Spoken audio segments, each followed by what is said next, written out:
প্রতিবাদীর মৃত্যু হয়, প্রতিবাদের মৃত্যু হয় না। উত্তর 24 পরগনা জেলার বনগাঁ মহকুমার গাইঘাটা ব্লকের একদম প্রান্তিক গ্রাম শুটিয়া।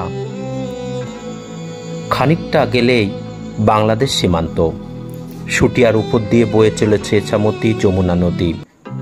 1971 সালের পর ওপার বাংলা থেকে এসেছে মানুষের ঢল।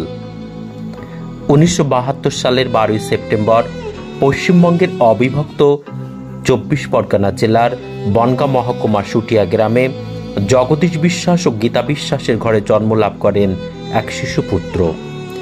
আদরের এই শিশুপুত্রটির নাম রাখা হল বরুণ, যার অর্থ সূর্য।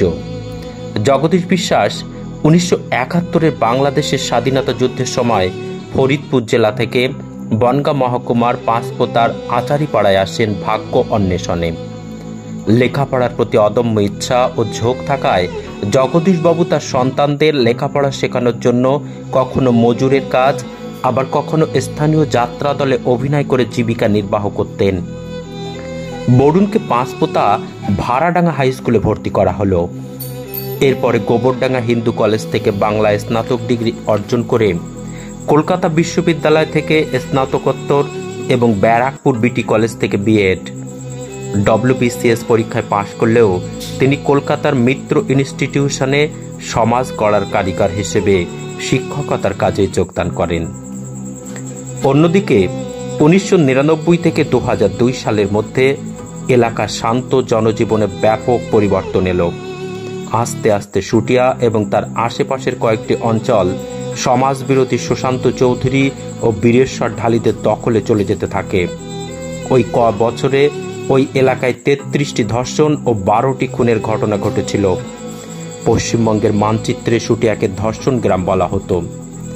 বাবা মায়ের সামনে মেয়েকে, মেয়ের সামনে মাকে ধর্ষণ করা হতো।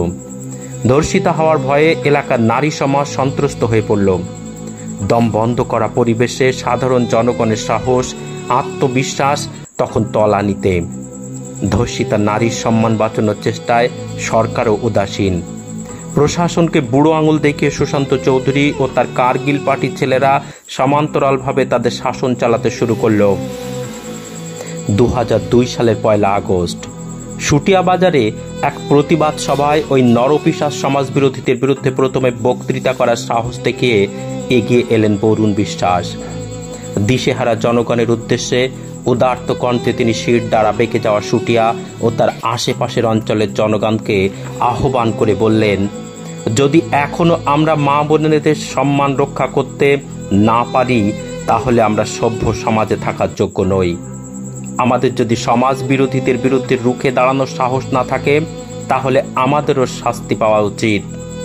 এটাই ছিল বরুণ বিশ্বাসের জনমানসে প্রতিবাদী কণ্ঠ হিসেবে প্রথম আত্মপ্রকাশ। এলাকায় ও তার আশেপাশে সমাজসেবার কাজে জড়িয়ে পড়েন অল্প বয়সী সবার প্রিয় এই মাস্টারমশাই।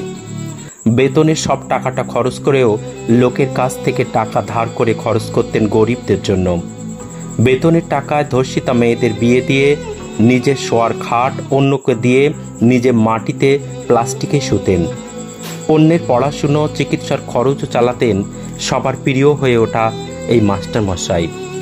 এলাকায় রাত পাহারার ব্যবস্থাও তিনি করেন। বেকার তরুণদের চাকুরির জন্য প্রতিযোগিতামূলক পরীক্ষার সহযোগিতাও তিনি করতেন।